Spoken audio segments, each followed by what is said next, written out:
Good evening, good afternoon, good morning, whatever the fuck you're tuning in. This is we're licking our wounds in more ways than one edition of Tailgate Trash Talk, brought to you by Backyard Sports. Bentley, a little under the weather, bud. Appreciate you powering through, but Uh, other than that, how we doing? um, I'm sweating and I'm cold and I'm dehydrated, but the University of South Carolina Gamecocks have cracked the CFB committee's top 25 list, so I am here to spread the gospel. Yeah, for sure. And we talked a little bit about last week and kind of the wins that South Carolina has had and the way that they've lost a couple of their games. And seemed the committee was a little bit disrespectful last week, especially like the SEC. It was weird, almost as if they had a little bit of an agenda to get people talking. We've talked about that in the past, right? Like these early CFP rankings, you sort of have to take some of it with a grain of salt. I said, when we've got the first ones, like what I like to see is kind of whether or not we can put our thumb on like what the committee is thinking, because each year it's not the same people every year, right? So anybody out there that thinks like, this is just this whatever, it's not. I mean, one year Condoleezza Rice was like the head of the CFP committee. It changes. There are some people that are kind of common when it comes to these committees, but it is interesting to sometimes be able to like, oh, that's what the committee's thinking. And it felt like that first CFP ranking, you couldn't really put your thumb on kind of what they were thinking. But South Carolina makes the top 25 this time. Take care of business, and it looks like there's a path to them to maybe Imagine. get into that top 12 and get into maybe the CFP officially in the bracket. So We came into the year and we were talking about how we don't like the 12 team playoff and it cheapens the games. I will walk back every single word if it means that South Carolina gets to play in the playoff. Every yeah, single word. yeah, I love it. I love it. Oh, well, let's jump into it, man. We had some week 11 action that did shake Oh some my things god. up. Yeah, it was a tough week for us. Um, we got hammered a little bit on these numbers, and we were talking during the weekend. This being right out the gate, some big numbers got covered this weekend that we didn't really expect to. Purdue apparently forgot that they had a game down in Columbus this weekend, Mm-hmm. and Ohio State rolled them by 100. It felt like the cover play was on at about halftime in this game. Ohio State looks like maybe, and I don't want to spoil my pick ahead of time because they've got another big game or big number this weekend. It looks like Ohio State might be at a point of the season that they took it upon themselves to say, like, we've got to turn it up, boys. It's getting to be crunch time.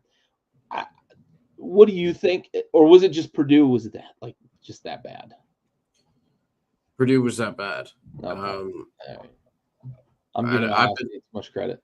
I've been on Ohio State all year. Vegas is now on the same side as me. They have moved Okay. into the number one shortest odds to win the national title this year. Um, they're the best roster top to bottom, and they're kind of finally playing like it. It was not super shocking to me that they covered the number. I know it was really really big, and I thought it was going to be too big, but it's when you don't score in games, it's tougher to cover. Like it's tough to cover. Yeah, like yeah. Yeah, you got to put some points on the board, Boilermaker. yeah. Jesus. Oh, yeah, pretty bad.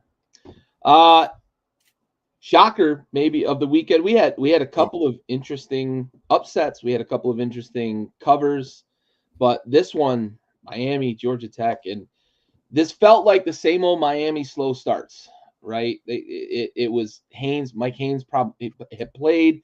Haynes King got nicked up in this game, and they still came out on top. And it just felt like Miami, with the slow start, were not able to overcome it. The defense couldn't slow down the run of Georgia Tech. They got bullied quite a bit on defense. And Cam Ward, one bounce, they might have been able to survive this game, but he just couldn't get this team over the hump the way we've seen him do all season.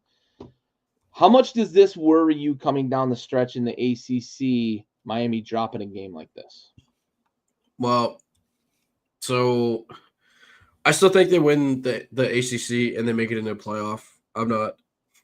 I know that SMU is really good as well. Like their only loss come to undefeated BYU. But really what this team or what this game expressed to me this weekend was that the ACC is a one bid league at this point, right? You see SMU is now, again, with that one loss to BYU, they come in at 14th in the rankings for the committee. Miami's still ahead of them despite the loss to the unranked Georgia Tech team. The winner of that ACC championship game is going to make the playoff with the auto bid. The loser is going to be a 2-loss ACC team, and they'll be out. Like that's what I learned this weekend from that game. And also, you had mentioned it for the last probably 4 shows in a row. Miami playing with their food. I guess playing with fire is probably how you worded it, and it came back to bite them. Right. This was. It also was a little. I felt kind of good for Georgia Tech in the sense that last year we had the Miami not kneeling the ball with Mario Cristobal, right, refusing to take a knee. Then Georgia Tech goes out and wins the game. This was just a win, like straight up. They just beat Miami. There was no chicanery. There was no, to borrow an Ari and Andy phrase, no grab ass, right, in this game. They just beat them. They were the better team from top to bottom. So credit to them for a big win. My sister was at that game, actually. Got to see see a Stormfield. Nice. Good deal. Hey, Dad, thanks for joining. Howdy. All right. Onward, upward. Texas covers a pretty big number against Florida. This was another one that I took with Florida. I thought I had seen something from Florida the week prior that I thought they could compete in this game. And I had not seen from Texas what I thought I needed to see for them to cover 21.5. I was wrong on both fronts. Florida looked like a defeated, dead team that had no real like. There was no motivation to get up in this game. I think that's what this was for a Florida team that's been just beaten down all season. They can get up for a rivalry game. They can get up for a team that is like an historical opponent, traditional SEC team. Texas doesn't feel that way, and it felt like a very disinterested Florida team in this game. I know that they are down men. I know that it's been the toughest schedule in the country this year. All those things combined, but man, they looked like a disinterested team against Texas this weekend. Texas took advantage, a bit of a get-right game for them after a couple of weeks where they, one, had lost a game and two, almost lost a game, despite looking like the real deal up until that Georgia game. Do you think Texas righted this ship this weekend, or does this feel like more of an indictment on kind of where Florida is right now? I always thought that Texas was good, right? You and I have talked extensively about how we don't necessarily trust Quinn Ewers. I thought that he would be further along than he is at the moment. He looked incredible on Saturday, but I mean, like that Florida team, once Lagway blew out his hamstring last week, like, I mean, that's it for the year. Yeah, they brought in a kid who couldn't throw the ball down the field, couldn't throw the short route, couldn't do anything throwing the ball, and you let a defense as talented as Texas just key in on the run, you're gonna have a long day, right?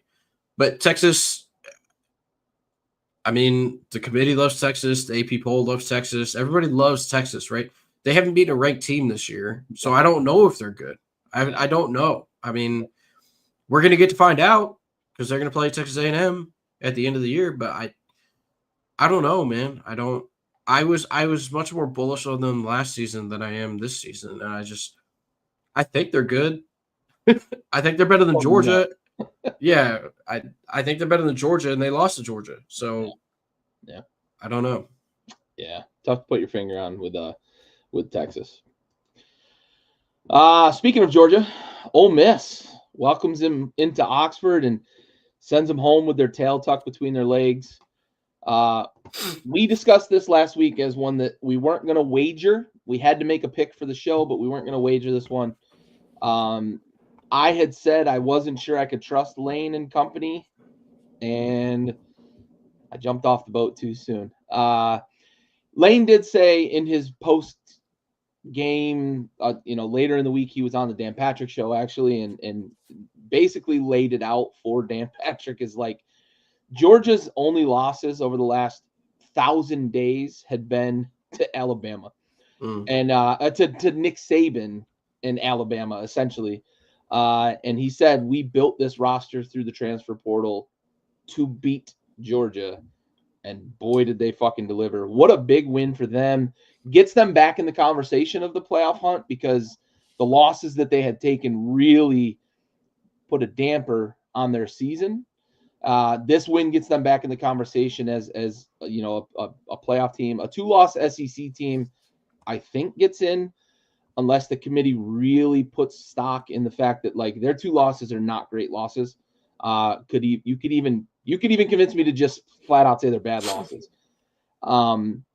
This feels like a game that really kind of changes the trajectory of their season. I know there's games still left on the slate, but looking ahead, when you've got the Georgia feather in your cap, I think that's enough. If you finish with 2 losses, if you win out the rest of the way, I think this team from Oxford could end up being like the 10 seed, maybe. I could see slotting them in around 9 or 10 with 2 losses in the SEC.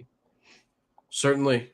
I mean, we were on them early in the year, and then they kind of let us down in the middle, but it was a huge win for Lane Kiffin. I, like you, didn't know that I could trust him in a game like this, but they showed a lot of resiliency with Jackson Dart going down, throwing the pick on the first possession, and then turning his ankle pretty bad. Came out with their freshman quarterback and went right down the field and kicked a field goal. I mean, it's credit to them. Their defense played incredibly. Carson Beck had typical Carson Beck. I think he threw 2 picks. Let's see, Carson Beck. Oh, he only threw the 1. Excuse me. Thought it was more than that. I think he had 2 turnovers though. I believe he had. Yeah. He lost a fumble. Okay, yeah, that's what I was thinking of. Yeah. But yeah, I mean, good for Ole Miss. If they hadn't lost to LSU, they'd be leading the SEC right now, or I guess in second place, or tied for first somewhere. There's a lot of 2-loss teams in the SEC, and it's just a jumble at the top. Yep. But yeah, I mean, without Trey Harris to come out and win that game in a rainstorm like they did, that was really impressive. I thought that their defense played really, really, really well, and their offense was pretty good. Yeah. They threw 1 touchdown pass, and it just so happened to go to Juice Wells. So suck on that, Georgia. Yeah. The only team that he's been able to do anything against this year is Georgia, right? The last touchdown he scored at South Carolina was against Georgia. Yeah, that was before he sat out, right? Yep. He like scored and then walked off at halftime. Mm-hmm. Basically. Fucking guy. Yeah, that could be a real program changer in terms of like the trajectory for the playoff, the new playoff system for Ole Miss. I know it's a traditional kind of almost borderline powerhouse conference, but a win like that and getting into the playoff is a big deal. Moving on, if you can't tell, I use Excel to build these graphics. The IU game, this looked like we were going to cover at halftime, man. And we come out of half, and IU hadn't finished a couple of drives in the first half. They really could have been up like 20 or 24 at halftime and didn't finish drives. And that kind of carried over into the second half for this team. And they really held on for dear life. If Michigan had a quarterback, I think IU might have dropped this game, unfortunately. They really did hang on for dear life late. And listen, I'm of the belief that a win's a win, right? But for a team like IU, unless you're only going to lose to Ohio State, right? If they have 1 loss, they're getting into the playoff. A 1-loss Big Ten team, I believe, probably gets in the playoff. But if they end up with 2 losses, like there's absolutely no way. So if they lose this Ohio State game and then they accidentally drop one later, like style points matter. And a game like this where you hang on for dear life against Michigan is not going to be one that they're going to point at and say, like, that's a reason why we can put a 2-loss Indiana team in over a 1-loss ACC team that's non-champion or something like that. But a win's a win. And Kurt Cignetti continues to win. IU continues to streak. Their undefeated season stays alive. They've got a bye this week with Ohio State coming up. It potentially, maybe it was a little bit of a look ahead game with Michigan, but there were some kinks in this game with Indiana that you can't have if you're going to pull the upset against Ohio State. Yeah, their offense really sputtered in the second half. Just kind of a reminder of how Michigan's defense is still good. Yeah. But unfortunately for them, Ohio State's defense is even better than Michigan's, and so is their offense. Yeah. So not to tip our hand for 2 weeks from now, but I guess next week on the show. But yeah, I mean, you said it, like a couple balls go their way, maybe they cover this game, but a win is a win, and they come in to the bye week undefeated. Like I certainly would have given them a 0% chance to be 10-0. I'll tell you that. Yeah, I agree. Hell of a season for them. I'm curious to see. Not, this is probably something we'll talk about in the offseason, but I'm curious to see if they make good on what their AD has said in terms of wanting to be a good football program. Mm-hmm. If they're willing to keep Kurt Cignetti around, he's going to need a raise because there's going to be some big programs that are going to come calling. He's going to need a raise, and they are going to need to invest real money into facilities because it's not good football facilities. They're going to need to invest in that NIL. They're going to have to find whoever it is that whatever specialty program that Indiana has that people make money when they leave Indiana. They're going to have to call all of them folks. Michigan's got the law schools. Yeah. Texas has got all the oil money and the agriculture and all that, and the SEC schools got all the money from the early days of the United States. They're gonna have to figure out what Indiana has that they can call and tap into. I'm not super familiar with Indiana's academic history, but whatever it is, they need to give some phone calls to start feeding the NIL because that's how you win, right? That's how you're going to make this football program relevant beyond a year that they've had a really, I don't want to cheapen what Indiana's done, but they've had a very soft schedule, right? Yeah. That's the reality of it. They've avoided a lot of the hurdles that typically come with a Big Ten schedule, especially now with a team like Oregon in the Big Ten. If you can play a season where you avoid Penn State, where you avoid Michigan when they're up, and you avoid Oregon now that they're in the Big Ten, you've got a schedule that's fairly favorable. I don't think they play Iowa either, if I remember correctly. But when the conferences are that big, you can have a schedule like that. I say all that to say, like, Indiana's going to have to invest if they're going to maintain this momentum and be a good program beyond this season. Yeah, they go to Ohio State on the 23rd, and then they get home Purdue to close out the regular season. So there you go. Yeah. I unfortunately for them think they probably need to win both of those to get it. You don't think they get in with one loss? Not the way the committee operates. Okay. I don't think so. The committee, I mean, we talked about it in years past where the committee's job is not to put, historically it was 4, but now it's 12. It's not their job to put the most deserving teams in. It's their job to put the best teams in. I agree. And as good as Indiana has been, can you look me in the face and tell me that they are a team ready to win best teams? Yeah, like no. Neutral field, are you picking them against anybody in that 12? Like, I'd have to look at exactly who that 12 is when we get there, but I think you might be right. I don't hate that take. I just look at it like it's a one-loss Big Ten team, but I also look at it like they may already have a one-loss Big Ten team that they're going to put in, and they may not want to put in 2 one-loss Big Ten teams because they're going to have likely. Well, all right. Let's say Ohio State beats Oregon in the Big Ten championship, right? So we're going to have 3 one-loss Big Ten teams in Oregon, Ohio State, and Penn State already getting in. Indiana's probably the team left out, right? Yeah. That's probably the reality. I can't imagine 4 one-loss teams from the same conference getting in. I guess that's a good point. It could even come down to, because you're looking at like tiebreaker situations there. Like, so Ohio State won 20-13 against Penn State. If Ohio State beats Indiana 35-9, they're definitely putting in Penn State over Indiana, if that's the case. Yeah. Right. But if Indiana loses by a point on a last-second field goal, then they look better against Ohio State. And especially if it's like a high-scoring game. If you're looking at 35-34, last-second field goal loss, like on the road at Ohio State, then you probably – I could see Indiana getting bumped for Penn State. But, I mean, you make the good point. You could end up with 4 one-loss Big Ten teams. Then it becomes really – let's just look ahead here. If Indiana beats Ohio State and then loses in the Big Ten championship, does Ohio State miss the playoff because they have 2 losses? Like, that would be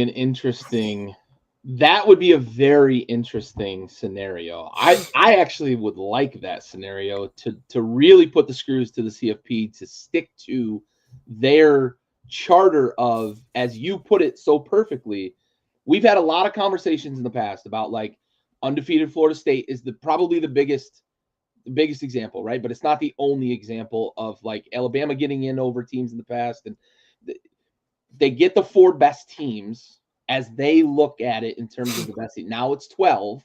yeah.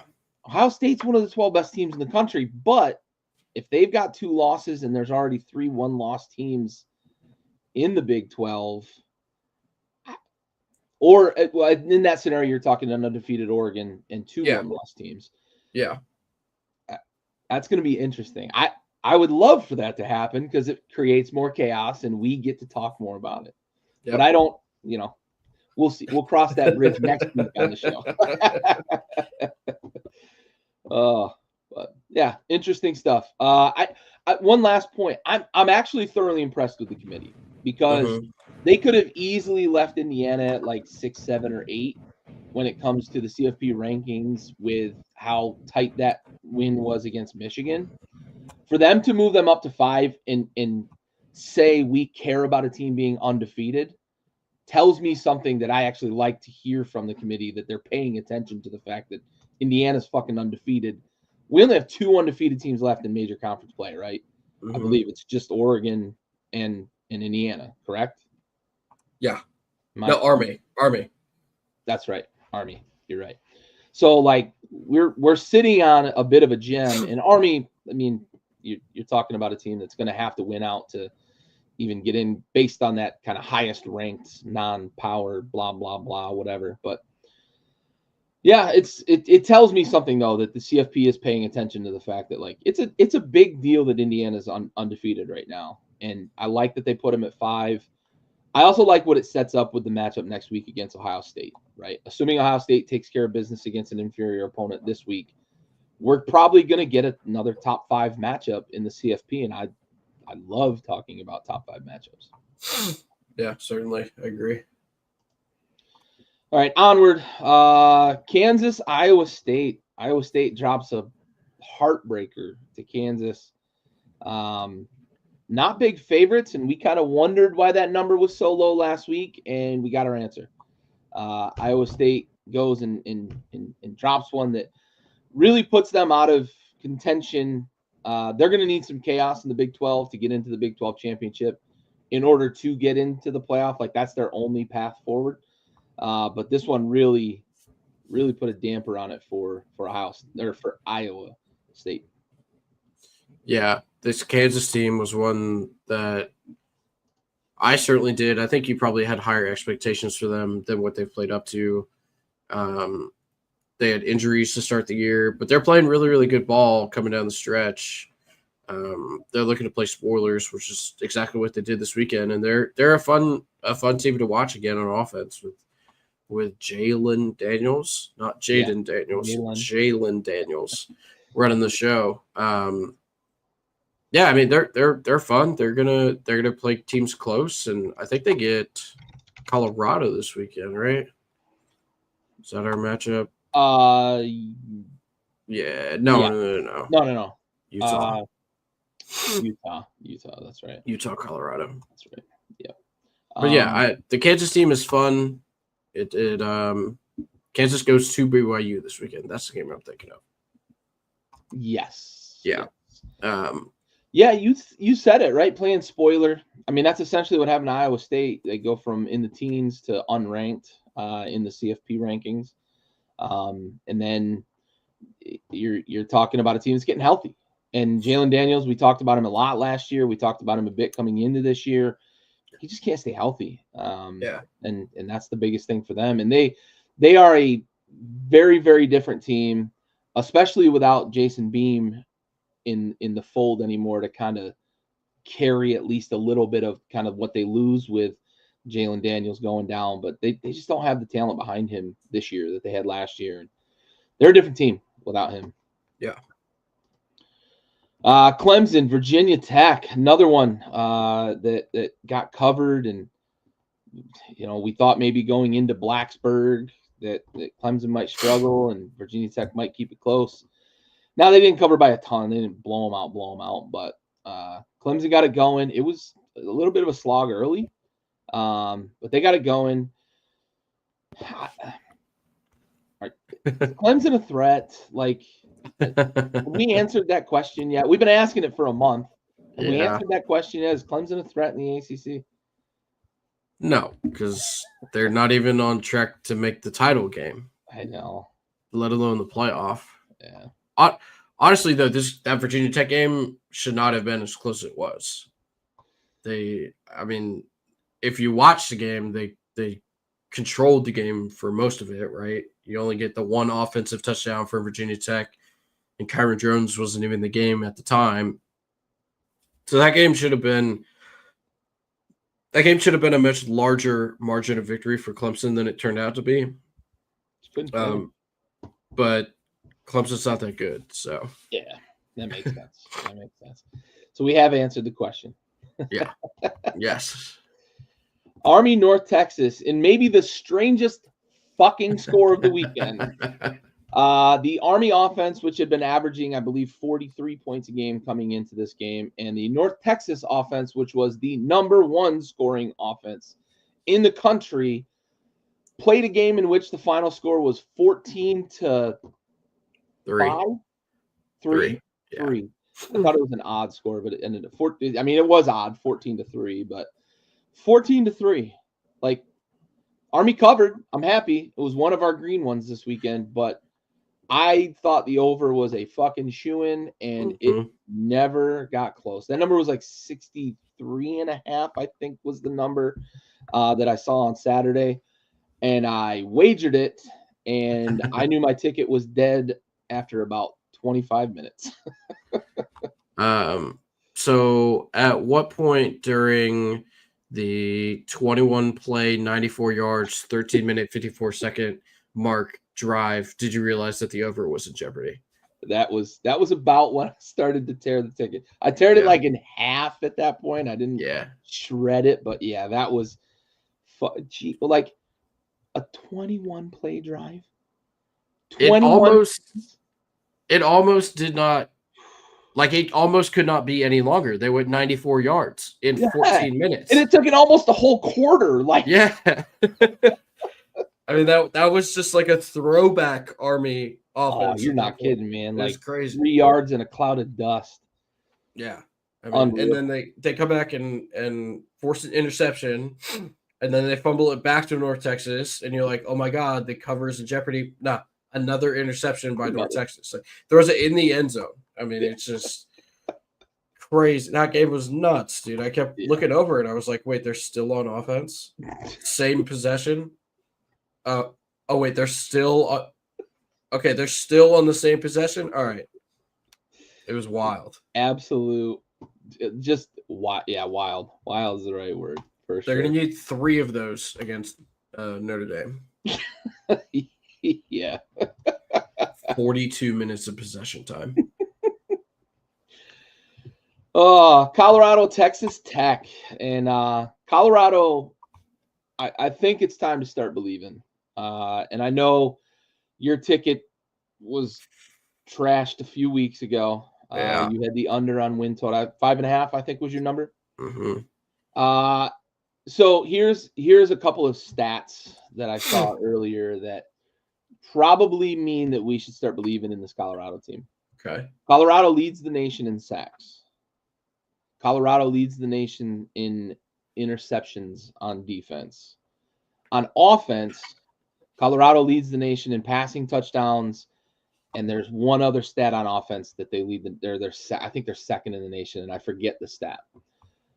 Colorado feels like they've kind of figured this thing out in terms of what they need to do to be successful. Rush the passer and take care of the ball on offense. They now are willing to run the ball, even though I just said they lead the nation in like passing touchdowns or whatever it is, but I don't they think are. that's true, by the way. What's that? The passing touchdowns? I got it. Now Like maybe it's passing efficiency. Maybe that's what it is. Shador's third in passing touchdowns. Maybe it isn't leading the nation then. I mean, top 3 still. Yeah, incredible. It was a fucking thing I saw on. I should have taken a screenshot of it, so I had the numbers. But they seem like they figured it out, right? They can rush the passer on defense. It makes sense now after week 11 of the season why, when asked about his offense, Deion Sanders talked about his defensive line, and when he was asked about Travis Hunter and Shedeur Sanders in the Heisman conversation, he talked about his defensive line. And when he was asked about his Aflac commercials, I believe he talked about his defensive line. They got a good one, and they got something going there that it feels like in a conference that's very pass happy, like the Big 12. I know most conferences are pass happy these days, but they got something going, and it's probably time for us to start believing in this team going forward. Who beats them in the Big 12? I'll put you on the spot on that. Who beats them on their schedule? So going forward, they have. I just looked at it earlier, and Utah, they're probably Kansas, going to play State. BYU in the Big 12 championship game, right? Assuming they get there, BYU should take care of business. They have Utah, Kansas, Oklahoma State, and then BYU likely in the Big 12 championship game. Who beats them? Kansas. It's a road game. Okay. And then probably BYU. So Kansas is their tripping block before Big 12 championship. Right. Yeah. Give me the Jayhawks. They cost me money this weekend on the basketball court, so I'm going to bet on them on the football field. Rock chalk. Speaking of the basketball court. We don't have to talk about it. Moving on. We don't have to talk about that. Back-to-back Oregon. Yeah, that's fine. Yeah. Oregon, Maryland. This was one of those big numbers that didn't get covered, so we picked the wrong one to lay. This felt like actually let's talk about this before we move on. Deion going to the pro game. So I want to pose this to you this way, because I've been thinking about like likely landing spots and what it would mean for Deion to go to the pro game. So for me, I don't think Deion goes to the pro game unless he knows he can draft Shedeur. So I'm going to put that caveat on my answer in terms of like where I think Deion might end up. Sure. There has been some speculation about Dallas. I don't think Jerry wants to share the limelight. So I don't know that it's Dallas, because what comes with Deion, all the Louis and all the fucking celebrities and all the coaches, the former pro players that he's got coaching at Colorado, he can do that in Boulder because there's no established like hierarchy in Boulder. So I'm going to ask you what you think is more likely. We're going to assume Deion leaves Colorado, right? There's going to be a greener pasture, whether it's a different program or a pro team. Do you think he goes to a different college program? He's been linked to LSU. He's been somewhat linked to Florida State. Maybe one of those big time programs comes, pays him the money, pays his buyout at Colorado, and he leaves. Or do you think he goes to the pro game? So there was a flight tracker that was leaked this weekend.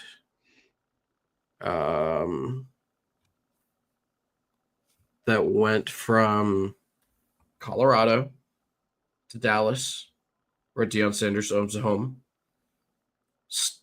We left from Dallas, flew to Baton Rouge, Louisiana, where we all saw what happened Saturday night. We're going to talk about that. The same flight then went back to Dallas, where Deion Sanders owns a home. and then flew back to Colorado, where once again Deion Sanders owns a home. So I like your caveat of saying wherever he can draft Shedeur Sanders. I also think that Deion Sanders is not a dumb person. I don't think that Deion thinks he's going to walk into the NFL and just take over like he kind of, at least from a popularity perspective, did in college football, right? I would like to think that Deion recognizes some of his coaching deficiencies because he's not the greatest X's and O's or game manager. He's not bad at it by any stretch, right? He's obviously a football savant and knows more about the sport and has forgotten more about the sport than I'll ever know. But there is a difference between college and NFL. The way you handle players, the way the media talks about you, right? Like there's a difference. So if I had to guess, I'd say Deion takes a different college job, a step up from Colorado. Whether that's LSU or not, I don't know. I do think I don't think that Brian Kelly is working out in Louisiana. I know he beat Nick Saban his first year there, and that kind of was like, oh, look at us. But what have you done since? So I'm going to say that Deion Sanders takes an SEC job. It just makes the most sense to me. All of the signs are pointing towards the Big Ten and the SEC being the two power conferences going forward. And if Deion, there's too many Sanders. Can't keep them straight. Right. If Shiloh, Deion, yeah, I don't. Got into it with a ball boy this weekend. Yeah, right. If he's serious about being a great college football coach, he needs to step up in program. And I think that Auburn and I think that LSU are going to be in the market for something like that. Do you think the possibility exists that if Florida finds out Deion's on the market, because he's got roots in Florida, he's from Florida originally, played at Florida State, but grew up in Florida, loves the state of Florida, has proclaimed it the best football state in the country. Do you think that Florida might get in the mix? Because I love the two that you said, LSU, Auburn. I also agree with you 100%. I think it's an SEC job that he leaves Colorado for because he can't do what he wants to do. His ideas of grandeur don't work in Boulder in the Big 12. Yeah. It's tough to recruit there, like just physically, like logistically. You can't get in the car and go see the nation's top recruits. You just can't do that there.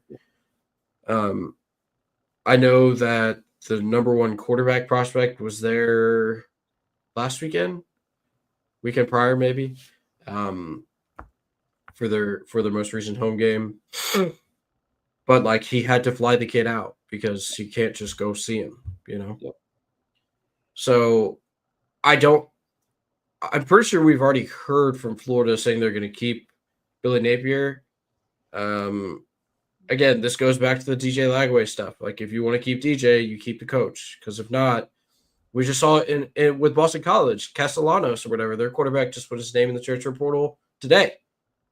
It moves fast in college football. And if you want to keep the guys you have on campus, you got to make it work with the folks you have around them, to include the head coach that they handpicked out of Louisiana and brought him up. So I would be shocked if Deion ends up at the University of Florida. But it's got to be somewhere more big time than in Colorado. There's a lot of Josh Heupel hype about Heupel about him potentially ending up in the NFL. Tennessee might be a spot that might come calling. I don't know if that's a good kind of culture fit. I think Auburn and LSU do make the most sense. I agree with you on that. I'm just kind of speculating on some other potential landing spots, but I agree on Florida. I think if they're serious about keeping DJ Lagway, I think you have to keep Billy Napier around. So that's probably why we haven't seen movement yet on a coach that's had such as bad a season as Billy Napier's had. It's probably a big reason why we haven't seen movement on him. I agree, though. I think it's an SEC team. I think it's a step up. The other thing too, like you mentioned, the logistics of Boulder. Also, like the scenery around Boulder is gorgeous to visit. The city of Boulder is a challenge. Like the weather's not great. It's a city of like a very laid back kind of hipster culture. It's not a great college town. Mm-hmm. I know that there's a lot of people that I know a few people that have gone to UC Boulder that are like, oh, it was the greatest time of my life. Campus was awesome, but nothing else. Like Yeah. football players aren't hanging around on campus a whole lot either. They're there. Whoa. They're there for a lot of other things. But all right. Anyway, good question though, Dad. Appreciate it. Moving on.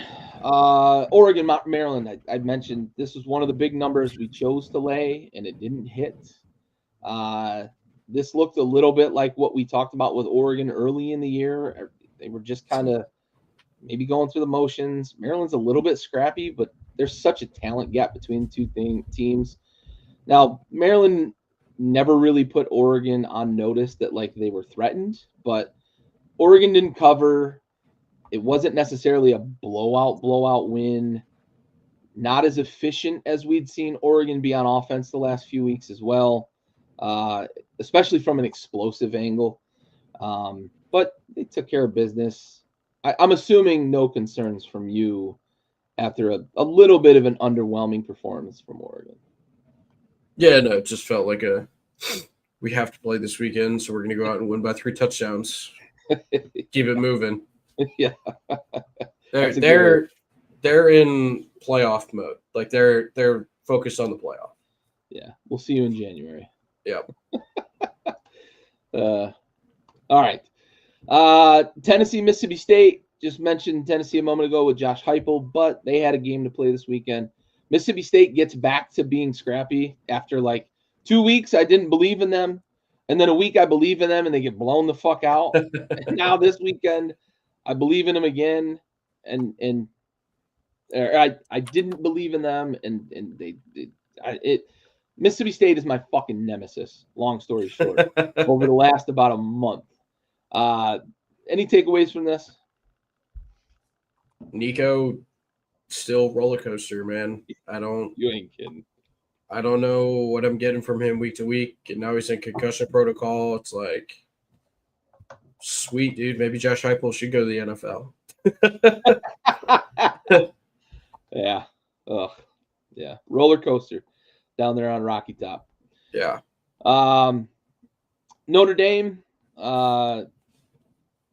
rolls against FSU. Like, holy shit. Did Florida State even show up this weekend? No. I know the game was there in fucking Tallahassee, but no, it was in that's right. South Bend. You're right. Yep. But man, they didn't make the trip, didn't show up. Florida State, real bad. I get you made the point a few weeks ago when I asked you the question, like, it's just a lost season.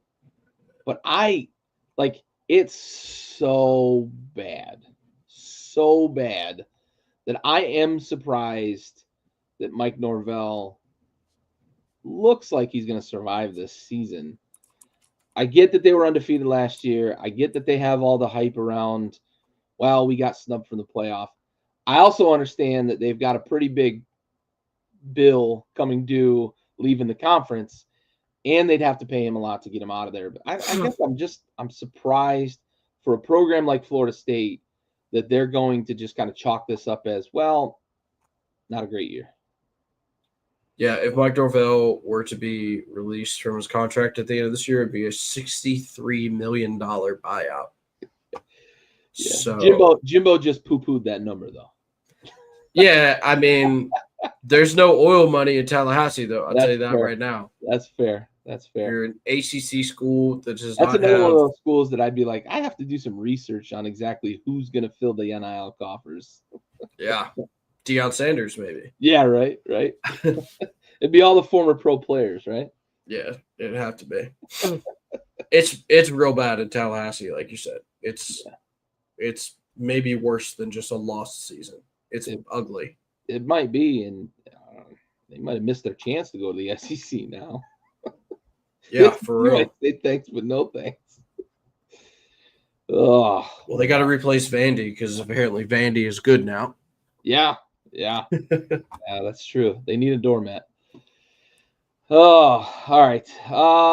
Alabama, LSU, Bama. Holy fuck. I think they finally figured out their offense.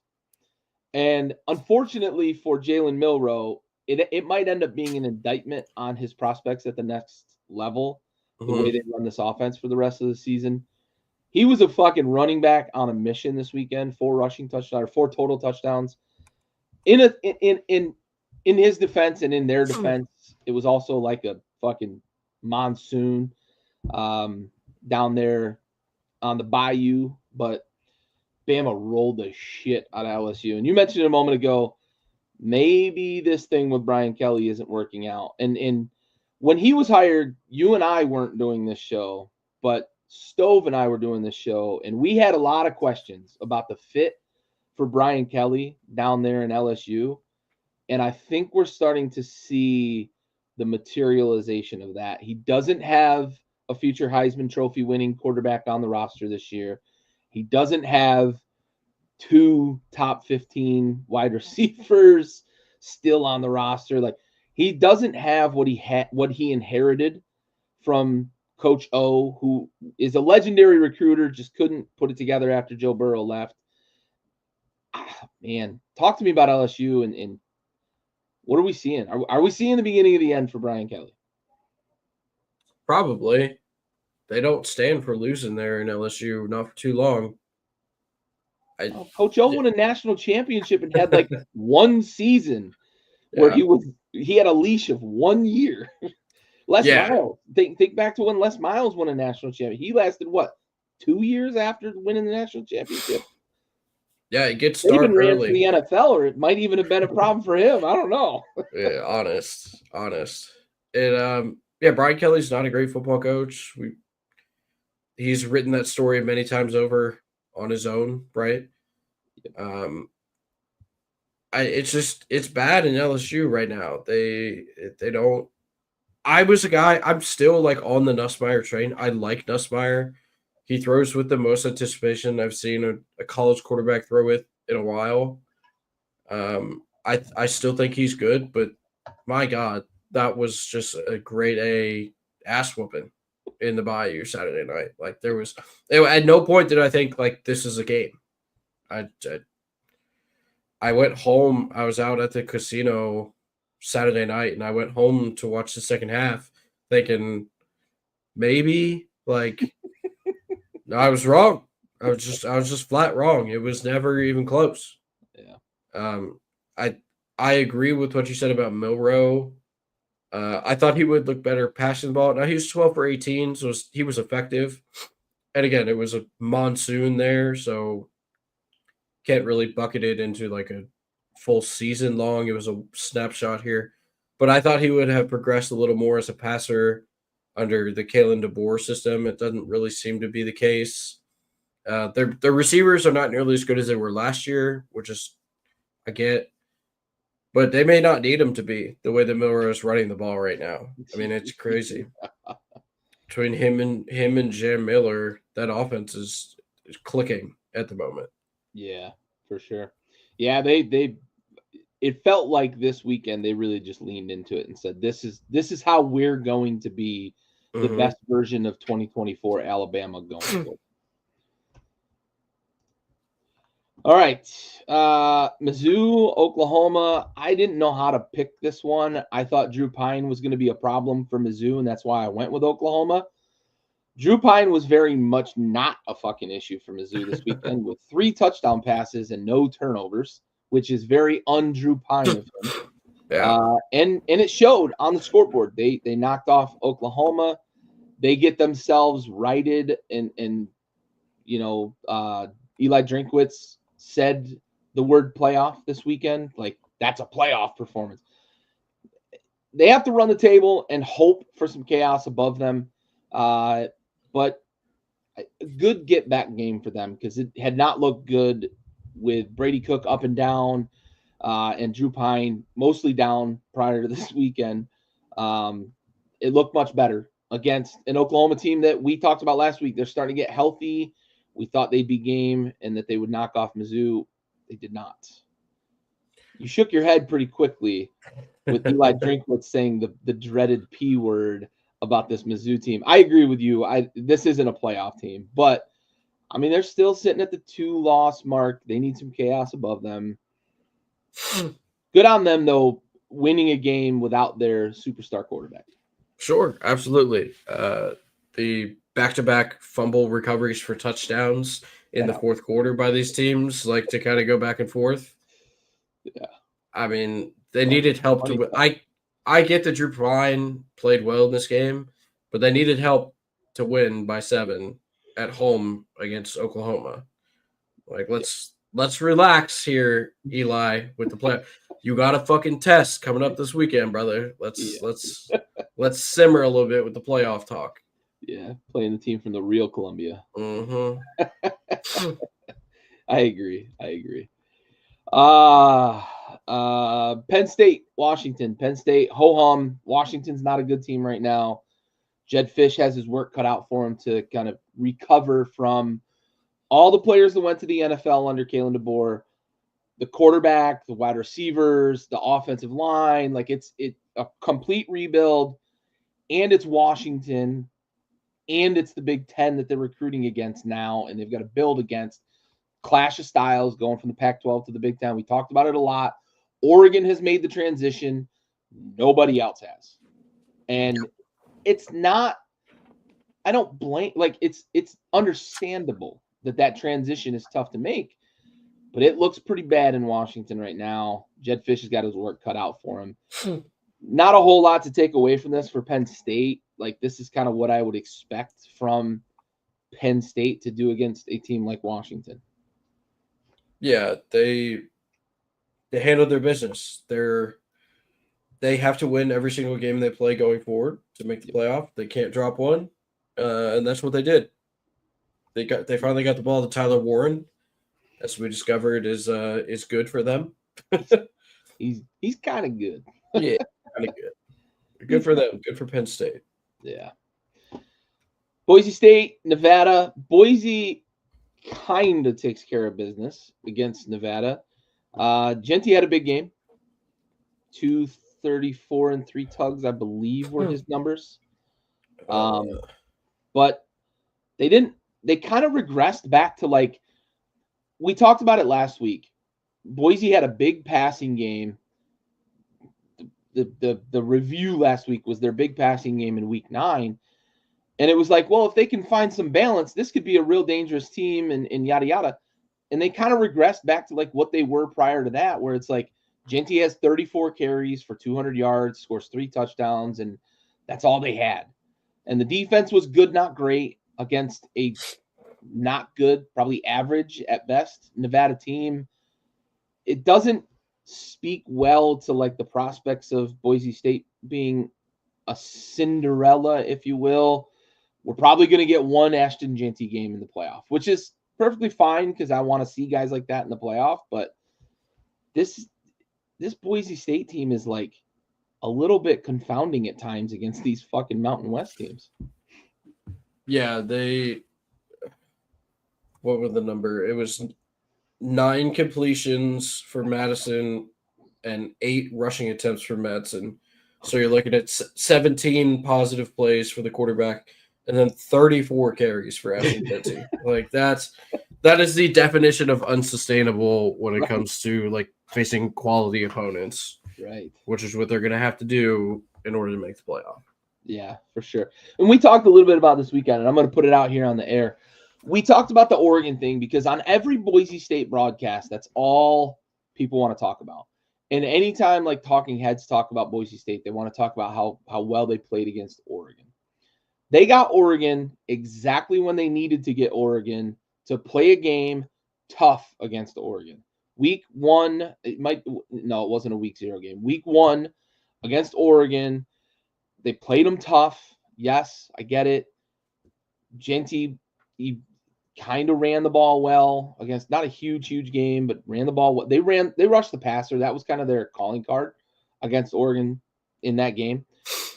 And it's just been meh since. And Oregon's gone, this direction, especially with the win against Ohio State. And Boise's just kind of leveled off. they were fortunate to have played Oregon when they played them. If those two teams played right now, I'm probably laying 21 with Oregon, honestly. Although you can run against Oregon. You've pointed that out a few times. You can run the ball against Oregon. Maybe Boise controls the clock enough to keep it closer. They don't play them as well as they did in week 1, though. I don't see it. No, I agree. And that, like, I just looked at it. Genty didn't even have 200 yards in that game. Right. So, I mean, I get 200 is a lot. He had like 190. But, I mean, we've seen him go for larger numbers than that. Yeah, I would probably lay. I don't know if I would go 21. I'd probably go 2 touchdowns with Oregon, maybe 17, right? Yeah. But they were, certainly to your point, they were lucky to get them week 2 when they did. Week 2. Yeah, not week 1. But it was early. Pitt, Virginia, and so long, farewell to any thoughts that Pitt had of an ACC championship and a potential playoff spot. What a fucking disaster to lose to a University of Virginia football program in your own fucking building. Yep. Holy shit. The wheels are falling off for Pitt, who looked really good defensively, and Eli Holstein was playing really efficient at the quarterback position. The last 2 weeks have been a disaster. Just an absolute unmitigated disaster for Pitt. And this is kind of the culmination of it, losing to Virginia in your own fucking building. Yeah, it doesn't get any easier because they get Clemson and Louisville coming up. Right. This isn't the game you needed to drop. No. I mean, you're looking at 3 ranked teams in 4 weeks and then sandwiching the loss to Virginia on top of that. Like, it doesn't look great for Pittsburgh right now. I mean, Eli Holston didn't play incredibly well. They didn't get any semblance of a run game going. They just kind of got dominated by a Virginia team who was playing very inspired football that weekend. Yep.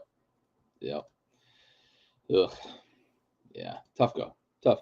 Yep. BYU, Utah, and this game kind of went. We talked about it. We figured it would be close, but BYU, you had winning by a touchdown.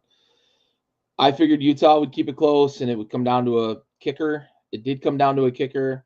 Unfortunately, it also came down to their AD throwing a temper tantrum in front of a camera and a microphone.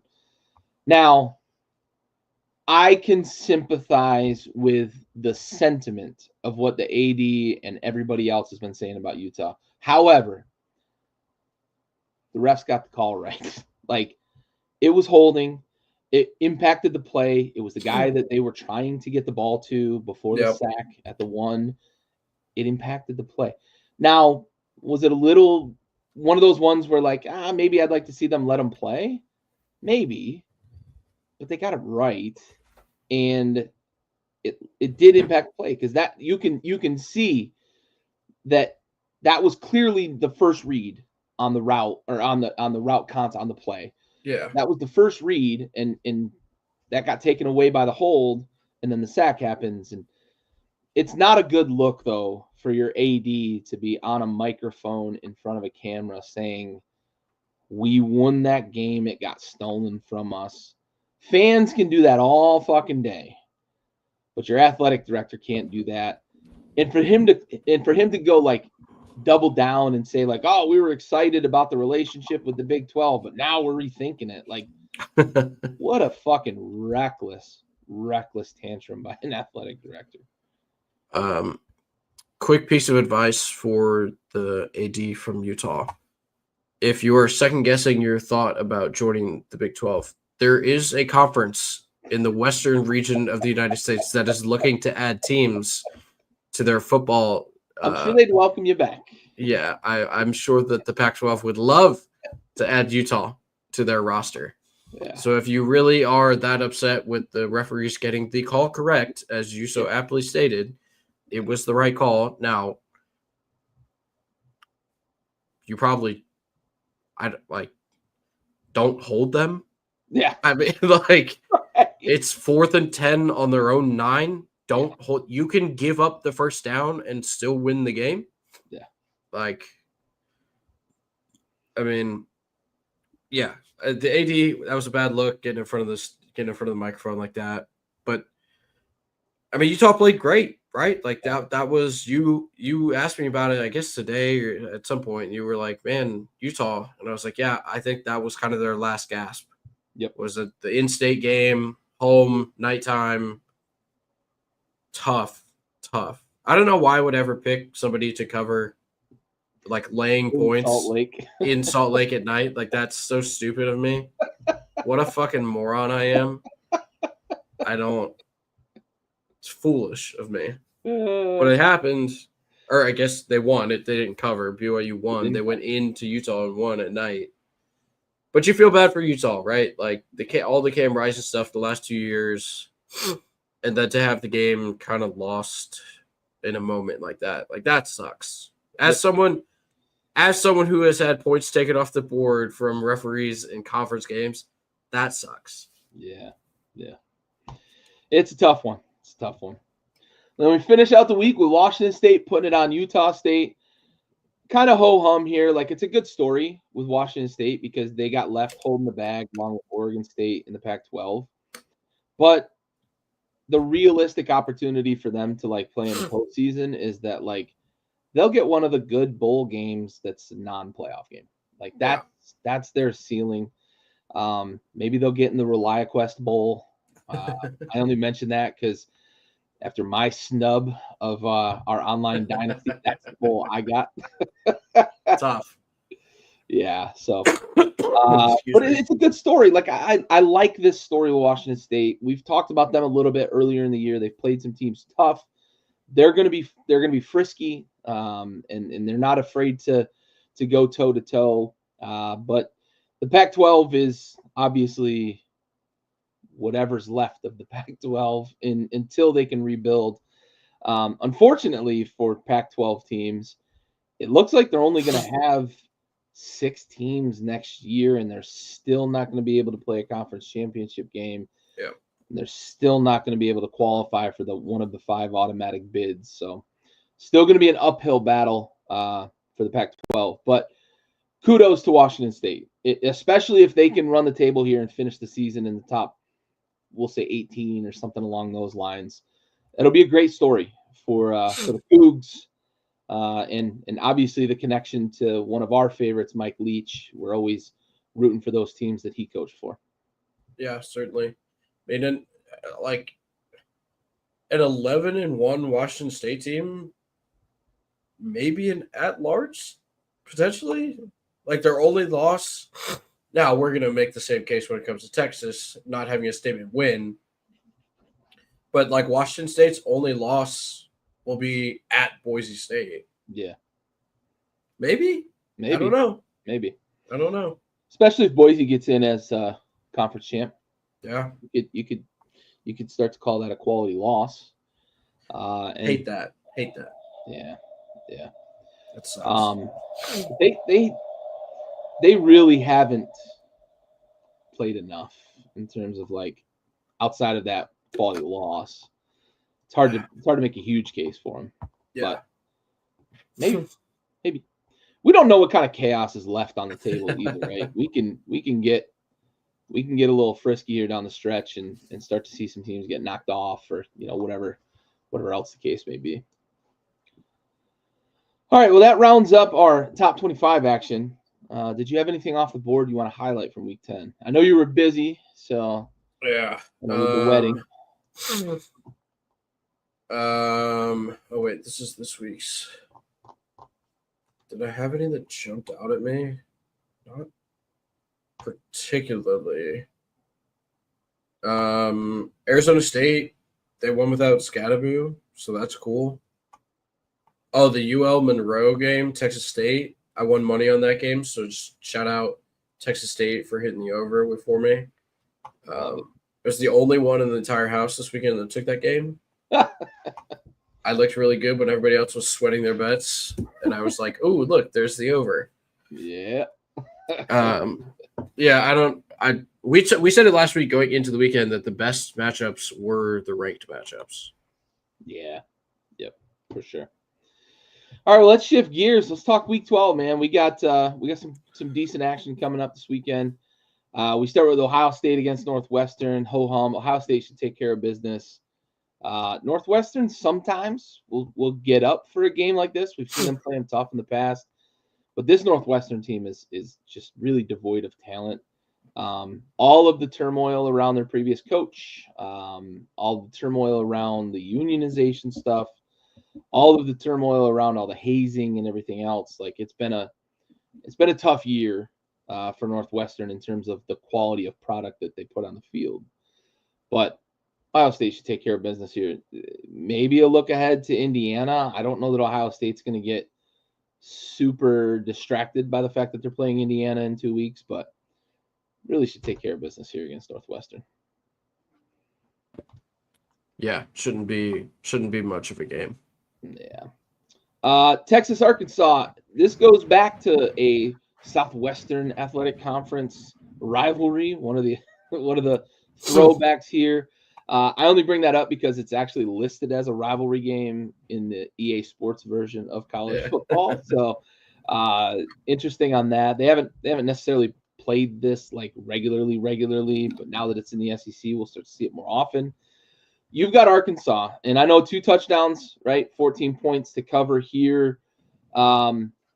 Maybe I'm a little bit maybe it's fool's gold what I saw against Florida last week. But maybe I'm believing in Texas a little bit again, and maybe I'm going to get burnt again by Texas. Yeah, I'm hoping to catch the Texas wave, the up and down. I'm hoping to catch down Texas this weekend. Yeah, Arkansas. All signs in Arkansas seem to be pointing to Bobby Petrino taking over the program. So he needs to prove to the school that he can run a competent offense. And what better opponent to do that against than Texas? Yeah. Utah, Colorado. You've jumped ship a little bit, and we talked about this earlier because it caught me off guard because you had the ticket on the under, and you haven't been a believer in Colorado in these top 25 matchups. You are laying the points this week, and I like your rationale, so I'll let you state it. Yeah, I just think that that Utah's season ended last weekend on that 4th and 10.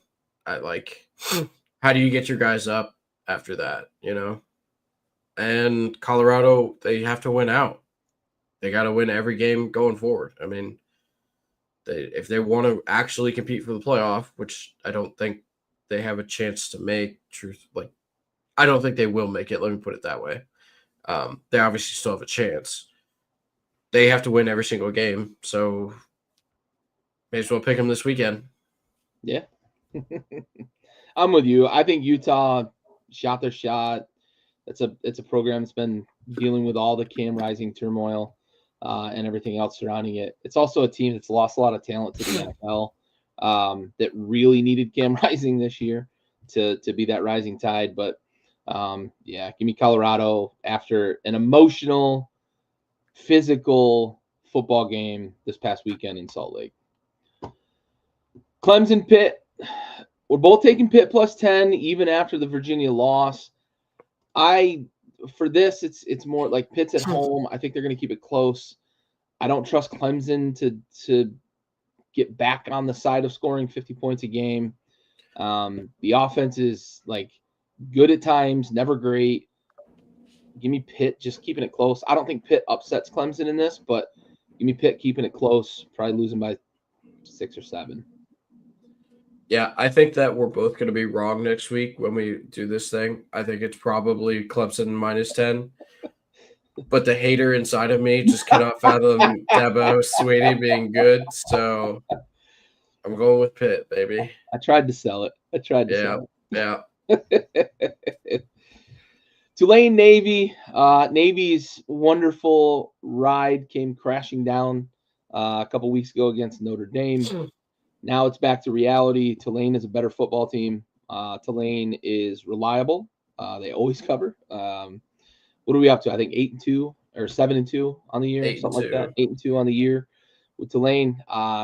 Give me them to keep it going, covering 7 points. For all of the hype that we gave Navy's offense, Tulane's offense is averaging more points per game and more total yards per game. Yeah. They're also 8-2 against the spread this year.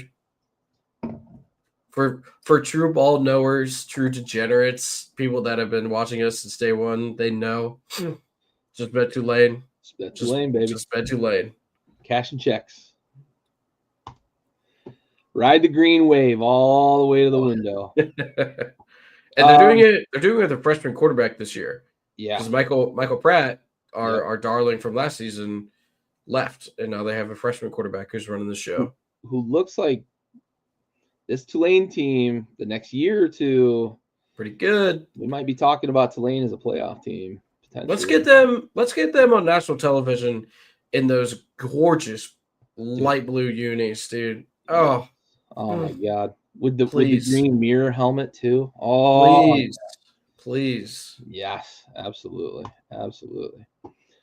So, full disclosure to the degenerates out there, you may or may not be able to find this number. Alabama laying 41.5 against Mercer. I wanted to have a number to put on here. ESPN didn't have a number. My DraftKings app doesn't even have it listed. I had to look at a couple of books online, and I was able to find a number at 41.5. If you can find the number at 41.5, put as much fucking money as you can on it, because this is probably going to be toast 30 minutes into the game. Alabama should just blow the doors off of Mercer. I'll lay those points and plan on cashing that check without sweat. Yeah, 100%. This might be a fucking 70-0, just slobber knocker. Yeah. Somebody, who was it? I don't know. Somebody was upset with me. Obviously, SEC, person was not an SEC fan. They're like, how the fuck are they playing Mercer in November? Like, the Big Ten doesn't do this. And I was like, dog, Ohio State just won 42-0. What are you talking about? How are they playing Mercer? The Big Ten has as many layup games as does the SEC. We just schedule them better. I don't know. Yeah. Like, Alabama always has one in November, don't they? Isn't it? Yeah. Like they always just have one that they bring in and pay $1 million to get the shit beat out of them. Yep. Purdue, Penn State, 28.5 for me is too many for Penn State's offense. I don't trust them to continue to do what makes them great and get the ball to Tyler Warren. I shouldn't say great. That was too strong of a word. But what makes this offense go and get the ball to Tyler Warren, I don't trust them to continue to do that. I don't trust them to keep the pedal to the metal if they get up by 21. So if this number was 27.5, I may have swung the other way. I think this is a 28-point game. Give me like 35-7 Penn State over Purdue. I just don't trust Penn State to just like blow a team out. I predict that Purdue will score points on the offensive side of the ball.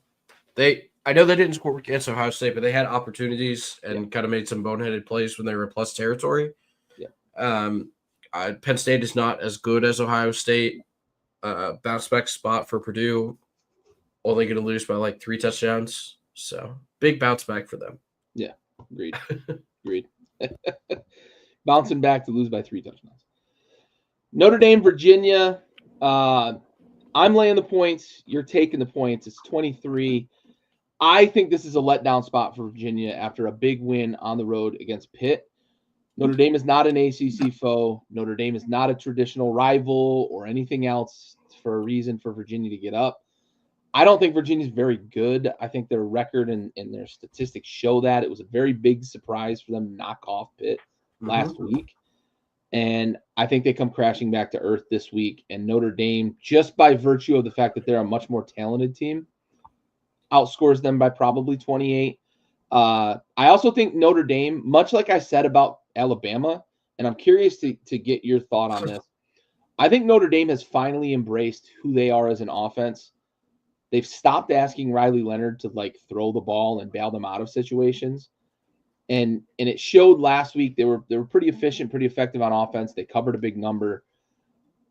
I think they've kind of figured it out and embraced like who they are on offense. So for that reason, I think that they're going to put it on Virginia just because of the disparity in talent. Sure. I mean, you're averaging 15, 16, 17 more rushing yards than throwing yards per game for Notre Dame. I agree they've kind of figured out their offense. There was a lot of talk about Riley Leonard coming over in the offseason, what that offense might look like. They got the big win, obviously, week 0. Didn't really put in a show with the offense and Riley Leonard, and they've kind of embraced the running aspect of the game now. I also think that you will be correct in taking Notre Dame here.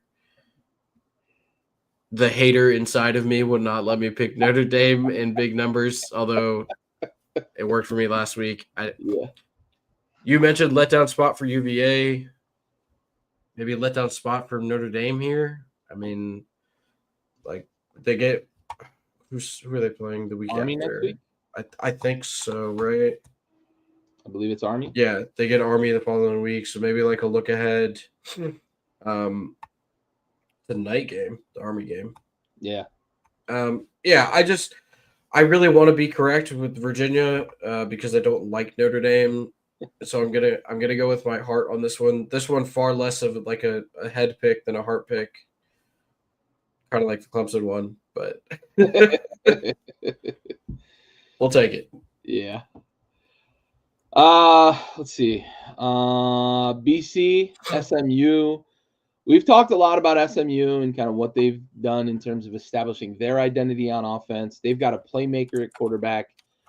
I think BC is tough. And I think that BC, coached by Bill O'Brien, has their coach's identity. I think SMU wins this comfortably, but I don't think it's by 3 touchdowns. So I'll take 19.5 with BC, knowing that like I'll be sweating a weird fumble late or something like that to not get a defensive touchdown to beat my number. Give me like SMU by 14, but I'll take 19.5 with BC. Okay.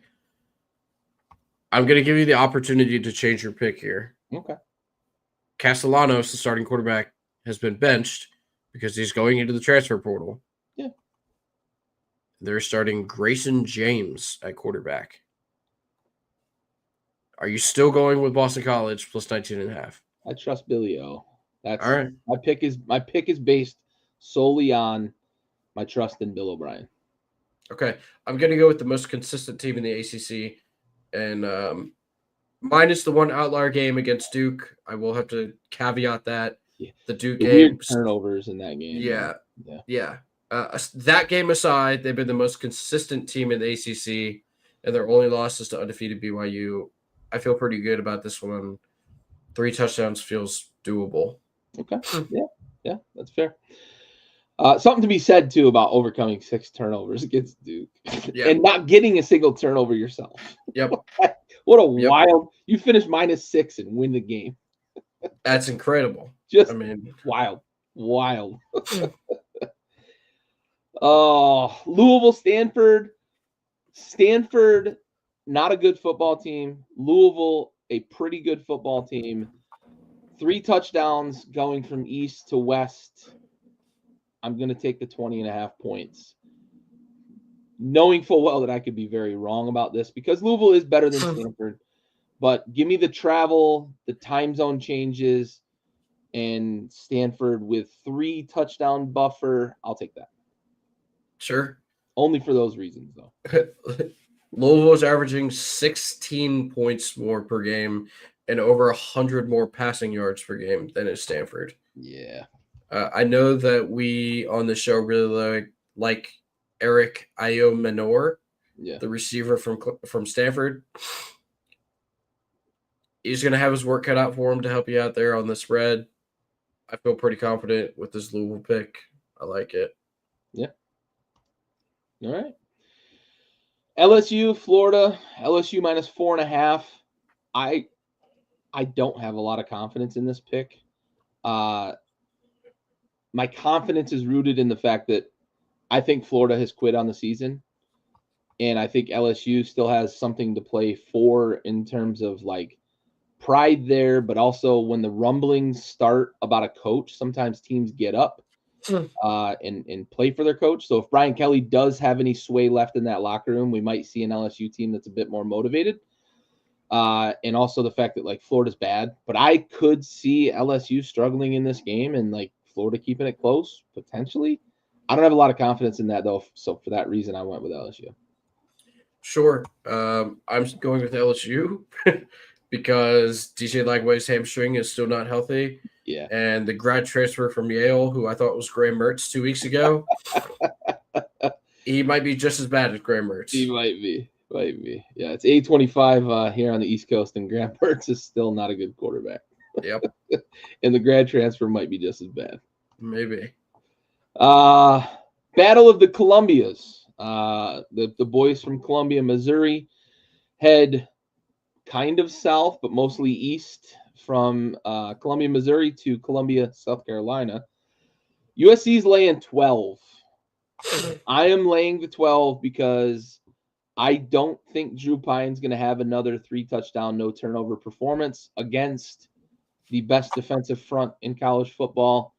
You mentioned it. Stewart and Kennard are combined for, is it 14 sacks? 15 sacks. That's kind of good. Fourth in the country for total team sacks. Yeah. That's why. Just two players. Two guys. Yep. But listen, I think South Carolina is starting to show people like this is a fucking dangerous team going forward, man. And I don't mean like this year alone. Like this is a young team with a lot of fucking talent that maybe next year, especially, could make some real fucking noise in the top 5, top 10. But this is also a team that we talked about it earlier. Maybe run the table. Maybe you need some chaos in front of you. But maybe. Why not? Yeah.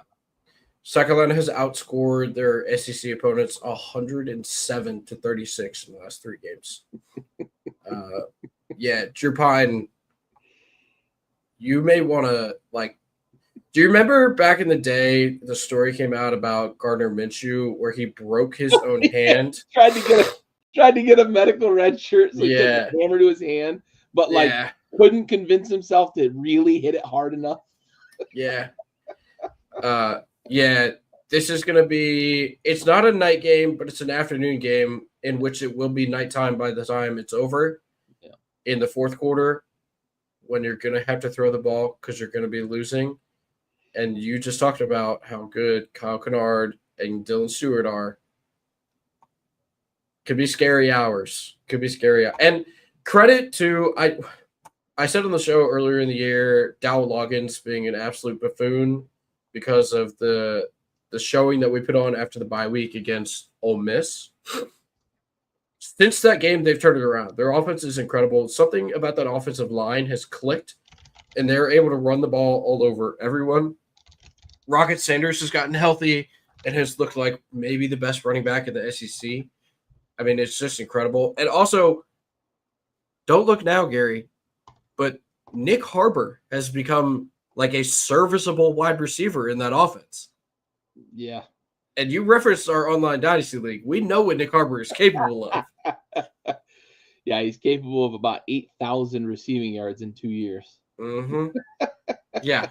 But it's you're starting to see the fruits of the labor with the South Carolina team. As they get better and better as the season goes along, I've tried to talk about them a little bit less. I know I was carrying the water for them a lot early in the year, but that's because I thought they deserved a little more recognition, and they're finally getting it. So now I would just let the national pundits carry the water for my boys down there in Columbia. Let the talking heads on TV do it. Yep. It's their fucking job. Yep. All right. Onward. Boise State, San Jose State. I have a line from this game that is not this line. I'm going to lay the points, and I'm going to lay them confidently. But we talked about this earlier in the season. Ken Niumatalolo of previously Navy fame, where they ran a triple option offense that wanted to bleed the clock and drain everything, take the air out of the ball. is the coach at San Jose State, who, mind you, are running like an air raid, wing it all over the fucking place offense to the tune of 333 passing yards a game, which are fifth in the nation, 28.8 points per game. That's 61st in the nation, but college football's score happy, and the difference between 29 and 30 points will get you like 40 spots in the rankings. And they're also rushing for about 100 yards per game, and they're giving up 24 points a game. So the over-under for this game sits at 60. Let me double check just to make sure I got this number right. I had it earlier, 62.5, but it may have shifted a touch since. Nope, still sitting at 62.5. I will have the over, and I will have the over for a healthy sum. And I will have a lot of confidence in that over number because that defense gives up points. The offense can score. And I think this is going to be a very high scoring Mountain West Conference game. Yeah. I mean, you mentioned the San Jose State offensive numbers. San Jose State runs for 94.6 yards a game. Boise State runs for 268 a game. Like, that's yeah. We're looking at we mentioned it last week when talking about the Army and North Texas game, the ultimate clash of styles. We're looking at it again. Like, there's a team that cannot run the ball in San Jose State, and we're looking at a team that all they do is run the ball in Boise State. And games like that are super exciting to see, you know, the immobile force and the unstoppable force and immovable object. It should be good. It should be good. But I'm going to lay the points with Boise and feel pretty good about it. I agree. I think this could be like a, I don't know, 40, 45, 30 type game, something like that. You mentioned the rushing numbers too. San Jose State gives up 150 a game. So this could be like the Heisman seal the deal game for Ashton Jeanty. He might get around 300 and he might get 5 tugs. All right, hold on. We need to. Yep. All right. We're gonna address the clown in the room. Inferior institution. So, the University of South Carolina was a certified and accredited university before the state of California was one of the 50 states of the United States of America. Need I say more? I don't like Steve Spurrier was our head coach, all-time wins leader for the University of South Carolina Gamecocks. Ryan Brown, for those who do not know, is a Houston fan. Yeah. Well, let me tell you about this guy from the city of Houston, big Houston fan. His Houston Texans took my Jadeveon Clowney with the number 1 overall draft pick. Maybe if you're lucky, you'll get to take my Dylan Stewart with your number 1 overall draft pick at some point down the road, probably in 3 years. I hope that's not the case for you because I want CJ Stroud to be very good, but it's possible. I also don't think Dylan Stewart goes number 1 overall because, like, that's just not how the league works anymore. I know that Trayvon Walker went first coming out of Georgia, but that was a weird draft. And it was the Jaguars. An inferior. All right, dude, relax. just because their basketball team lost a bye game to like Georgia School for the Deaf and Blind last week doesn't mean they're an inferior program. Their women's team just went undefeated and won a national championship. Like, we have the best women's basketball coach in the country. I don't know how you can even claim Houston just lost to Auburn after 2 of their players got in a fight on the airplane and had to turn it around and go back to Alabama. I know that Ryan is not coming up in here and talking about South Carolina being an inferior program. Well done. Way to defend you boys. Got to. Let's see. Where were we? Arizona State, Kansas State. Feels like this should be a ho-hum game for a Kansas State team that dropped one they shouldn't have, and now they're kind of sitting in a wait and see. They need Colorado to lose one to get back into the Big 12 championship talk. They better take care of business against Arizona State. Yeah, I mentioned eloquent response. So I'm potting with a flu right now. Relax.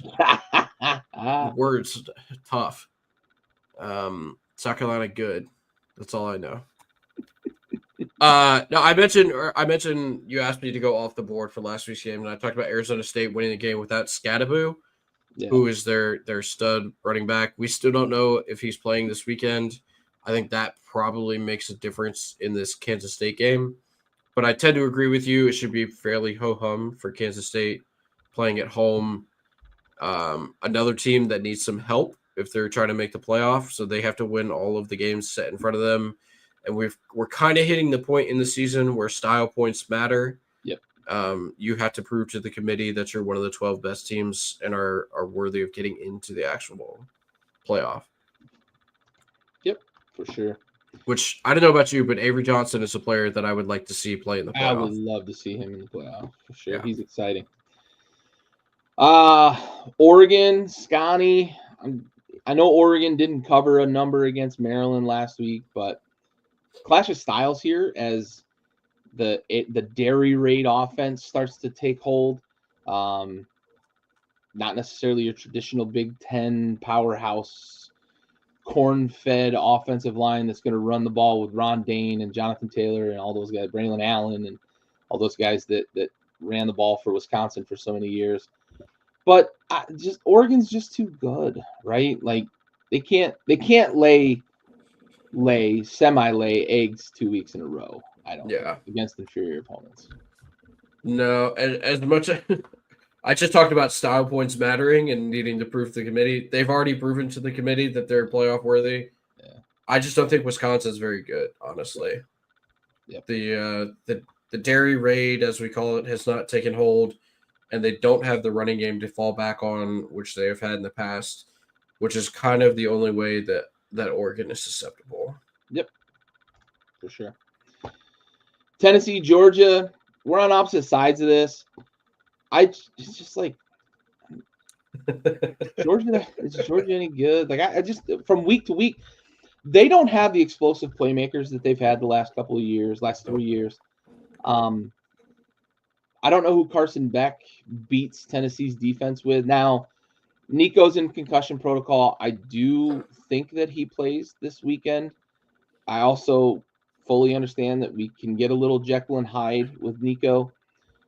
I just don't know what I'm getting with Georgia. Maybe they're pissed off and we get a bounce back, or maybe we get Carson Beck fucking turning the ball over again. I just don't know. I'm going to take 10.5 with Tennessee in a rivalry game. They call this the big fucking cocktail party or whatever. No, it's Florida, Georgia. No, that's Florida, Georgia, but whatever. Everybody in the SEC hates Tennessee, so it's just a rivalry game for all of them. That's right. But I'm going to take the points, 10.5. Yeah, I don't know what I'm getting with Georgia. That's my problem. I'm going to lay the 10.5, but that is more so because I don't know if Nico Iamaleava is going to play this weekend. Honestly, if he played, I don't even know that it would matter because they're also a roller coaster in Knoxville. But yeah, I mean, I've said it time and time again, and I'll say it again this weekend. I love laying points at home, and this is a home at night.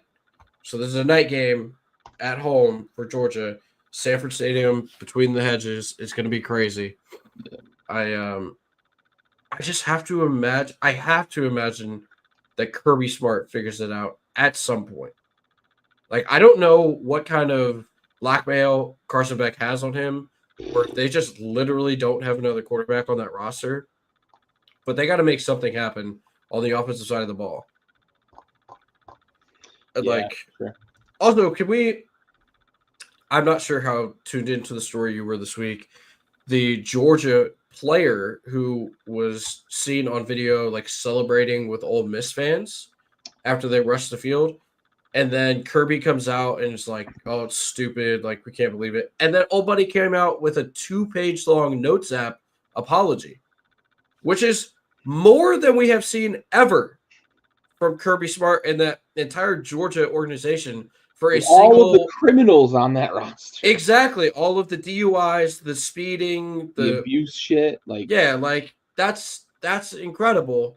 That is what triggered Kirby Smart to say something about it and then have his kid apologize. Like, yeah, what are we doing, man? yeah, for sure. Yeah, I don't. For some reason, I thought Tennessee Georgia had a fucking name for this goddamn game, but they don't. They don't. They I'm don't. sure somebody has. It's probably made up somewhere. I heard once. Who knows? Nope. He's gonna need it. He's in the Stetson Bennett pipeline. Yeah, right. God, I can't believe people were saying he was gonna be the number 1 overall pick. Oh my fucking like Heisman conversation. Like, Jesus Christ. Anyway, onward. Texas A&M, New Mexico State. 39 is a huge number. New Mexico State is a really, really, really bad football team. So I'm going to lay the 39 with Texas A&M and know that I'm probably going to be sweating this when A&M's up 42 late and New Mexico State's driving the ball. Yeah, I don't know who's playing quarterback for Texas A&M, whether it's Marcel Reed or Connor Wegman or both. Yeah. 39 is a lot of points. It's a lot of points. If they won by 38, I feel pretty good because I covered. Yeah. A&M's going to roll. A&M has no chance of losing this game. Just by how much? Yeah, it's just by how much. At 39, that's just a big number. Yeah, for sure. Washington State and playing the other New Mexico team here, the New Mexico Lobos, laying 12.5. Again, New Mexico's a bad team. Give me Washington State, 12.5. I'm much more. That's a fair point. Actually. Yeah. The in-state rivalry there. I like it. Actually, I mean, both teams are the Aggies, right? So we have to clarify. You said Ryan's from Houston, hating Texas A&M. Those Aggies can't count high enough to cover that number. Yeah. Washington State, New Mexico. New Mexico's they're a bad team. Washington State's better. Give me them winning by 2 touchdowns. Without looking, and you may have already looked, you may have it up right now. But if you haven't, do you know the total for this game? No, I don't. 72.5. I have to wager it now. Mm-hmm. I have to wager it because those numbers are just fun. When you see a total that is in the 70s, you have to bet it. Have to. We almost got to 100 live in the last one we gave you. Yep. Pay attention to Washington State, New Mexico. Yeah. Later, you're going to ask me to go off the board, and I'm going to say Washington State, New Mexico. I'm just letting you know right now. That's going to be my off the board pick. Yeah, I love it. I'll find another one, but love it. So no, my dad asked if playoff berths are lost for Army and Navy teams. No, Army is still undefeated, right? Yep. And they both still have a chance to get into their conference championship game. So there is a very slight path. They need a lot of chaos in the other conferences if Navy is going to get into the playoff. Army has a better path because they still have Notre Dame on their schedule. They've got to beat Notre Dame, who right now is a playoff team, a top 10 team, according to the CFP committee. They've got to beat Notre Dame, and they've got to win all of their games, and they've got to win their conference. And even then, Army might, unfortunately, be on the outside looking in because they're behind Boise State as potentially that highest-ranked 5th conference champion after Big Ten, ACC, SEC, and Big 12 teams. Assuming like it's a BYU that wins out in the Big 10 and Big 12, they should be ranked higher. Colorado makes things a little interesting when it comes to where they slot in terms of what, that conference championship, whatever. All of that to say, like, Army still has a chance, I believe, to get into the playoff. How realistic it is another story, right? Because will they beat Notre Dame? I don't know. I don't know that they've got the horses to necessarily do so. That's a game we'll talk about next week, though, with Army and Notre Dame next week. But Army still has a chance. Navy, it would take a whole lot of weird shit to happen for Navy to make it as an AAC champion, because they're still alive in the AAC standings to play in the conference championship game. But that loss to Notre Dame really hurts their chances of being ranked high enough to get into the playoff. Convoluted, I know, but long story short, Army has a shot. Navy has like a whisper of a prayer. Yeah. Yeah, Army has to beat Notre Dame. That's the main.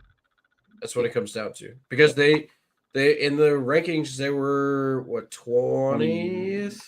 That's not the one I want. They were down towards the bottom, right? They came in at 24 as an undefeated team this week.